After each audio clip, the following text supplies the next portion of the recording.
गांव के बाहरी इलाके में एक पुरानी और भव्य हवेली थी, जिसे डरावनी हवेली के नाम से जाना जाता था। इस हवेली के बारे में कई कहानियां प्रचलित थीं, और गांव के लोग मानते थे कि वहां भूत प्रेतों का वास है। कोई भी व्यक्ति रात के समय उस हवेली के पास जाने की हिम्मत नहीं करता था। रवि गांव का एक निडर और साहसी युवक था।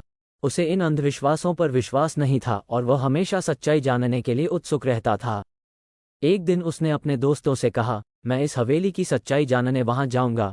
उसके दोस्तों ने उसे मना किया, लेकिन रवि अपने निर्णय पर अडिग रहा। रात का समय था, चारों ओर अंधेरा छाया हुआ था। रवि ने अपनी टॉर्च उठाई और हवेली की ओर चल पड़ा। जैसे ही वो हवेली के दरवाजे पर पहुंचा, उसने दरवाजे को धीरे धीरे खोला। अंदर का माहौल बेहद ठंडा और भयानक था। दीवारों पर पुरानी तस्वीरें लगी थीं और फर्श पर धूल की मोटी परत जमी हुई थी। वी ने हवेली की तलाशी शुरू की। वो एक कमरे से दूसरे कमरे में गया, लेकिन उसे कुछ खास नहीं मिला। तभी अचानक उसे किसी के चलने की आवाज़ सुनाई दी। रवि का दिल जोर से धड़कने लगा, लेकिन उसने हिम्मत नहीं हारी। उसने आवाज़ की दिशा में कदम बढ़ाया और देखा कि एक सफ़ेद साड़ी पहने महिला उसकी ओर बढ़ रही है। रवि ने साहस जुटाकर पूछा, तुम कौन हो और यहाँ क्या कर रही हो? महिला ने धीमे स्वर में उत्तर दिया, मैं इस हवेली की पुरानी मालकिन हूँ। इस हवेली में एक भयानक हादसा हुआ था जिसमें मैं मारी गई थी। मेरी आत्मा तब से यहाँ भटक रही है। महिला ने आगे बताया। मरने से पहले मैंने यहाँ एक कीमती खजाना छुपाया था, लेकिन मेरी आत्मा तब तक मुक्त नहीं हो सकती जब तक वो खजाना नहीं मिल जाता। रवि ने महिला की मदद करने का वादा किया। महिला ने उसे खजाने की जगह बताई और रवि ने उसे ढूंढने की कोशिश की।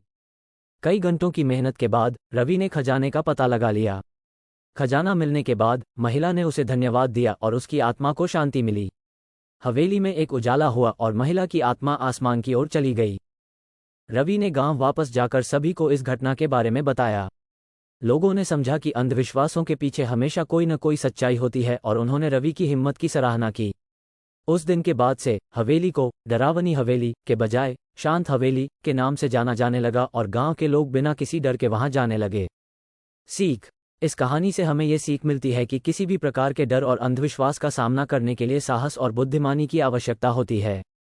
केवल साहस के बल पर ही हम किसी भी समस्या का समाधान निकाल सकते हैं।